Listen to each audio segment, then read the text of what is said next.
Welcome to another episode of What She Taught Me. I'm Jill Consor Beck, founder of Go Along.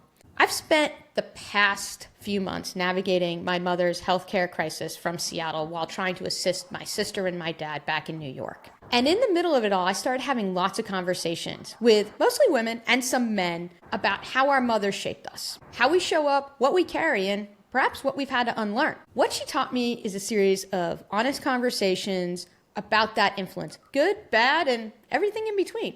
Because whether your mother was your greatest champion, your biggest challenge, or somewhere in the middle, she left a mark.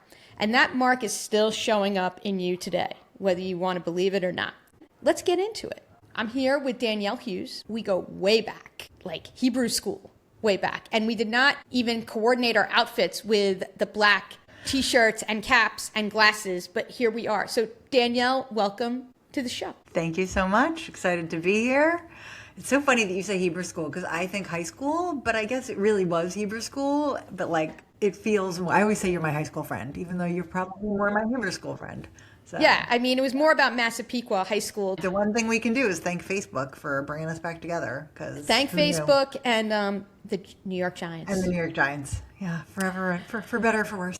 For better or for worse. But, we're recording this the day after the draft, so there's tons of optimism. There's some things to feel good about for now. Yes, cautiously optimistic, as always. Tell us a little bit about yourself. I have my own copywriting consultancy called More Than Words Marketing.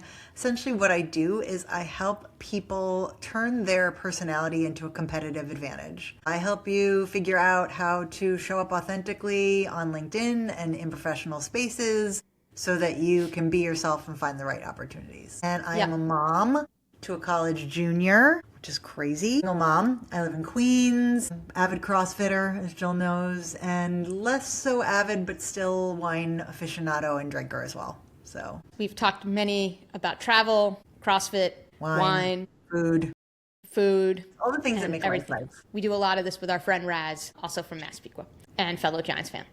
When you think about how your mother influenced you today, what's the first thing that comes to mind? The first thing that comes to mind for me is parenting.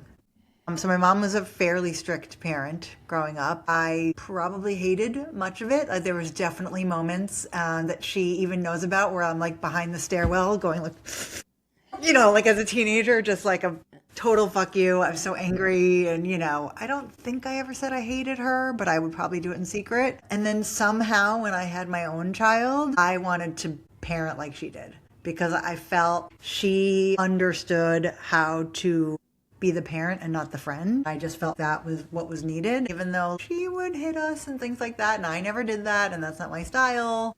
There was a lot that I took from her being more the disciplinarian, if you will. Right. And instilling just a little fear in your children to get them to do what you want them to do and behave. One of the questions I tend to ask at the end, but I'll ask it now. Was there any point in time where something came out of your mouth and you said as a kid like you would never say that, and then all of a sudden it came out of your mouth, you're like, holy shit, I just said that? Yeah, I'm trying to think if I ever did the because I said so, or just do it or whatever, or I don't know.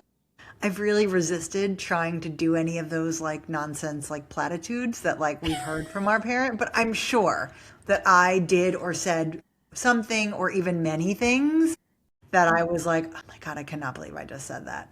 But nothing, I can't think of it right now. So if it comes to mind, I'll let you know. None of us leave unscathed. So I am positive that happened at some point.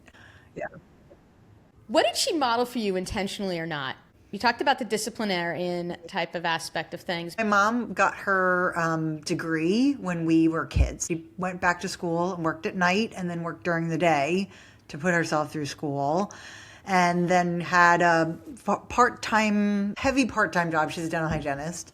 I think she modeled education, but also work ethic and being able to run the household and still do stuff for her. But we never felt, at least I don't think we ever felt like she was putting us second in any way, shape, or form. But she modeled this go-getterness in terms of work and wanting to work and what it would take to get a job and what was important to her. It took her 10, 12 years to finish school because she had to do it so piecemeal. What did you watch your mother carry that nobody acknowledged. So much, right? Like she cleaned, she cooked, because my dad worked all day. My dad was gone for like 12, 14 hours a day. She definitely carried all the like school organization and like shepherding us to whatever things we had. And it's not like today where kids have like 9,000 activities. My brother and I probably had one each. And that was probably by design because my mom was like, I'm one person. She shepherded the emotional burden in the home because my dad is not the warmest, most emotional. He doesn't show his emotions. My mom was that person. The I love you person, the affectionate one, that sort of thing. She was nurturing and the disciplinarian. Yeah, which I think is like maybe that's also kind of how I like to think of myself as a person and a parent. Well, I think the fact that you just came back from another trip to Europe, meeting up your college-age son, and the two of you had a good time together. And that's something you continue to do. You've done for a long time. A long time, yeah. That's always been your jam for the two of you. He might not admit it, but he likes spending time with you. I asked him because I was joking, do you truly like spending time with me, or is it just because I foot the entire bill? Like all kids, right? First, it was because you pay, but he was like, no, I'm just kidding. I think something interesting too, maybe realizing this later in life, is I think my mom allowed us to become who we are, not who she wanted us to be. Not always. I mean, the woman had me dieting at 11 and probably ruined my entire body image and everything for 40 years. That was a total Gen X. Correct. And earlier thing. Yeah. But outside of the physicality piece, I do feel like she like let us become the people that we are, not like forcing anything. And I have allowed that same thing to happen with Owen, who couldn't be more different from me, but yet is now starting to have so much of my qualities in other ways, like this desire for travel, very into art. He's doing photography, becoming more creative as a person. It's been interesting to kind of watch him step into some of the things that I always like to do, but never forcing him to do any of those things and him kind of coming to it naturally. Did he have a choice in becoming a Giants and a Mets fan? No. I feel like all his sports teams were decided for him. But I don't think it's not like we would have disowned him, but it's like, What else do you know as a kid when that's what you're raised amongst? What was your dad? Was your dad not His mother was a huge baseball person, and she was a Yankees fan, and that's really, that's how I got into baseball. I started watching baseball with her when I was 6 years old. Interesting. Right? Yeah. But my whole family were Mets fans. My brother and I, whatever he did, I always did the opposite of. And that continues. That continues. For good reason. That's another podcast. But you probably were more alike. You're very outgoing and Owen is not. But Correct. Once he trusts you, then, you're good. I think also with Owen, he has those wry comments that just stop the whole text thread when we're talking about the Giants. Yes, he's the funny one in the chat always. He just has the mic drop moment without even trying, and you're just like, fuck. Yeah, that is nature, because he gets that from me. So I'll take credit for that. I'll take credit for the wry sense of humor, for sure. Yeah, the wry sense of humor, but because he doesn't say much, but when he does. Yes, correct.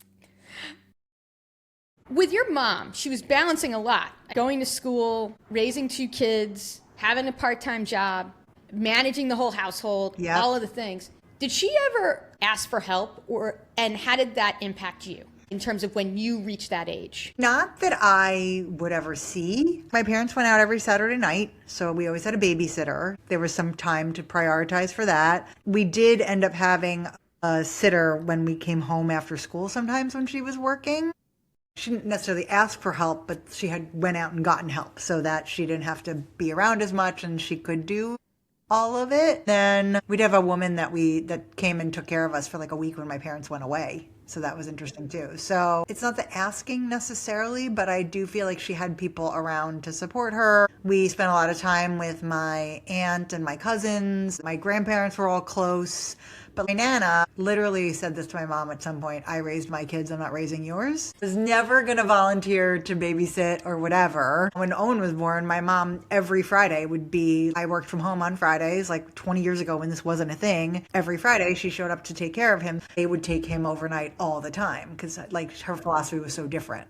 So I don't know. So was your Nana her mom? Yes, my Nana was her mom. So clearly she was influenced by that. She chose... Correct. In the complete opposite direction, right? It's what do you mean? Why would you not want? I'm not asking you to raise my kid, but don't you want to spend time?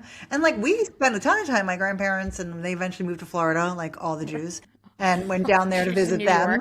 But like my mom and dad wouldn't disappear and like leave us with my Nana and Poppy. We all spent time together because she made it very clear that this was not going to be her thing. As your friend, we rely on each other. We have our text thread going, Yep. sometimes with the guys and sometimes without the guys, Correct. right? Different versions of the same thread. Correct. Yeah. Do you feel your mom relied on her friends at all for moral support? No, and I will tell you one big thing. So when my mom eventually left my dad 30 years later, nobody knew. She didn't tell anybody. She didn't even tell her own sister what was going on behind the scenes. Oh. Never talked about it.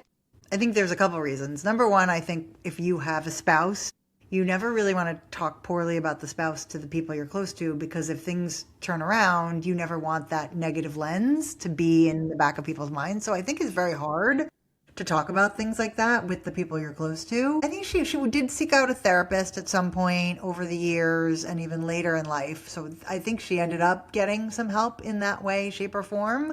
But I don't think she ever leaned on friends. Like, she had friends, they would do things, but I don't know that there was a lot of like confiding in that way. Maybe prioritizing friend time, but like you can spend time with your friends and it's not necessarily like allowing you to share or be vulnerable with those friends. So, I'm going to have to ask her this question if she ever sort of like confided in any of them or sought help when things weren't going well or whatever, like with my dad or just with raising kids or just stress. But I don't know that she ever had anyone to talk to about the overwhelm. What year did your parents split up? Roughly. Like roughly 1,000. So therapy still wasn't a thing. Mental health still wasn't a thing that I people mean, talked it about. was. It's not in the way it's in the lexicon, but it's not like people didn't go to therapy before the year 2000. No, they did. They just didn't talk about it. It was still like... My parents apparently had gone years and years and years ago. Of course, my dad went one session and was like, I'm not coming back, or it's fine. My mom might have continued a little bit. But yes, it wasn't as much of a talked about thing as it is now. What would you say has taken you the longest to unlearn? Good question. You know what? It's funny. I was literally just talking with a friend about this. I think it's taken me the longest to unlearn that you don't have to do everything yourself. That like there is this myth of especially the myth of the woman who can do everything on her own and doesn't need anybody's help. And it has taken me a very long time to realize that A, you need the help, but B, like being vulnerable is actually a benefit, not a detriment. Cosign, all of those things, especially the vulnerability piece. Your friendships get stronger. First of all, you find out who's going to be there for you when shit gets real. Yep. Right? If you're able to get vulnerable, even in some of like my business networking groups, I've developed friendships with people and like in the most random places because people get vulnerable about, whatever it is. In this job market with the job search or trying to bring in new clients or personal relationships, whatever that is. Yep. Because it all, especially when you work for yourself, right, or you're on your own, there is no separation. Like you can create boundaries, right, which, you've talked about and whatever, but it all has to bleed together. Even in professional settings, I don't care if you work for an organization, everything is bleeding together. This is not severance. You can't sever the two parts of who you are. Everything has to overlap in some way, shape, or form at some point. In order for you you're to still be a seeing in normal person. Severance that it is starting to overlap. Like Correct. you have to find That's out right. what happens in the next season. Even if you sever your brain, you cannot keep everything separate. So Yes, I mean, so even in Severance, it's not full severance. it just made me think. I was like, God, when is that show coming back? It's so good. So let's talk about like Fix It Girl, right? The Yeah. myth of the Fix It Girl and everything else. So did you grow up, because there's you and your brother, right? Did you Yep. grow up being the reliable one? Probably. I'd have to ask my mom what she would think about that. But I thought I was. I was a really good student. I was always on time. I mean, I did cut typing class a lot in high school. You but cut typing 'cause class? I cut typing class, yeah. Which is why I don't know how to properly type. I don't type with my pinkies. They like hover because I skipped most of my typing lessons, which is so funny. Fun fact, I never took typing. I like somehow got out of it and I typed like a rabid raccoon. Are you a hunt and peck? Do you hunt and I'm peck? not a hunt and peck, but I type like I said, it's like how I load a dishwasher. This is why I don't load the dishwasher in my house. Okay, that's amazing. I was very responsible. I was never a procrastinator. I'd get home from school and I'd do my homework immediately. I was the reliable one. My brother would sleep till all hours. He was really good too, but he could get away with more, especially academically. Like I felt like I had to invest more time to study and learn, and it kind of came a little easier to him. I wonder if I don't know what's there. How do you think that's translated now into stuff with your parents as they get older? Say more about that. We were talking about understanding how, before we got on this, we were talking about how Medicare works and how assisted living works. Yes. And who's coordinating all that, who's doing all the research. Yes. My parents are divorced for 20-something years. They're both remarried. My mom is all the research. I don't have to worry about her. I literally have a folder in my safe, everything for when her and her husband pass away, every instruction, everything's paid for, whatever. My dad, we don't even know where he might go to live next because he doesn't know how to make a decision. Everything is we'll see. That will literally be on his tombstone. We'll see, because he doesn't want to make a decision and will only make a decision when so backed into a corner that he has to make a decision. He's so passive, and my brother is so passive. It doesn't make for a good, because neither one of them is ever going to force a hand or make a decision. It's been interesting to see this. And my dad was like a hard worker his whole life, like busted his ass, and now just is doing nothing and can't get out of his own way to admit that he wants more or take the steps for what that would look like. It's just a litany of excuses. My mom is not an excuse person. She works out. She's still working. If it can be figured out and done, she's going to do it. And my dad is just, will always take the easy way out. Always take a pill, always take a whatever. Do you know what I mean? Yeah. She'll be 77 this year, and she spins 3 days a week and goes to the gym and does weightlifting, 10-pound weights, whatever it is.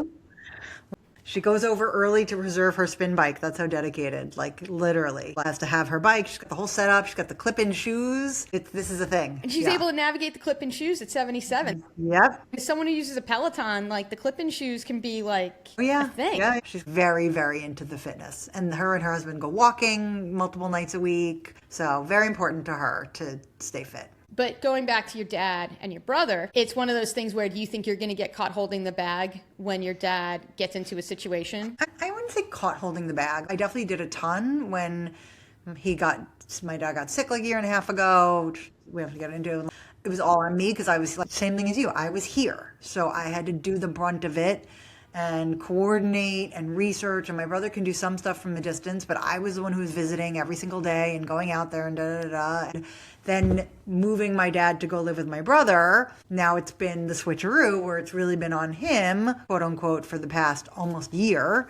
My brother is in another state. I don't know what would be holding the bag, but I have offered to have conversations, the three of us, so that we can talk to my dad and make a plan for him. I will do some research. I will help him find stuff. We can move him together. At the end of the day, he's living with my brother, so it's up to my brother whether or not he doesn't want him living with him anymore in my house. My brother's gonna have to step up and my dad's gonna have to do something, and then at some point when they say, okay, we need intervention, I'll intervene and say, I'm happy to do some research for you and find you a place and blah, blah, blah. But I can't be the one to spur this decision on. So it doesn't really affect me. What I was trying to get at is when I say holding the bag, which is admittedly a terrible phrasing, but in terms of when, the train comes and is about to hit, are you going to be the one who's going to save your dad from getting hit by the train? No, I don't, because my brother's pretty involved. Also, a clarification. My sister is the one who's local, who goes and visits. Yes, correct. And we divide and conquer on anything that can be done remotely. Anything that I can do remotely, like understanding Medicaid, understanding Medicare, I should say, sorry, and how that all works and how the long-term care insurance works. I can do all that from here. Yes, correct. We kind of figure out the stuff that I can do. Yes. Because I want to help, but I also want to know what's happening. Correct. Exactly. That's what we did a lot in the beginning. And even, now it's a little bit less, but that was a very much divide and conquer. He's the one who could call Medicare and find out what the eligibilities are. I'm the one who's working him out at the facility, bonus time and spending extra time and talking to the PT people because I would see them every day and driving to places to research the next step when he had to move out. Danielle. Yeah. How can people find you? They can find me on LinkedIn. I think it's just Danielle Hughes. I don't think the Z is in there. My website's morethanwordscopy.com. That's most places where I hang out. I'm not on Instagram anymore, as you know, even though I still have a profile. And Facebook's not really my jam. I want to thank you for being on the show. Thank you for having me. I always love catching up with you, and Same. I enjoyed learning a few things about you that I did not know. And it's funny. I was like, it's kind of like a therapy session. I was like, I got some things that I had to talk to my mom about and unpack. But it was good. It was helpful. Go Long is here for all of the things, right? That's correct. All right, so just to wrap it up, What She Taught Me is a series of very candid conversations about the influence of our moms, whether they were present or not, or somewhere in between. And remember, it's your life. Go the distance. Go long.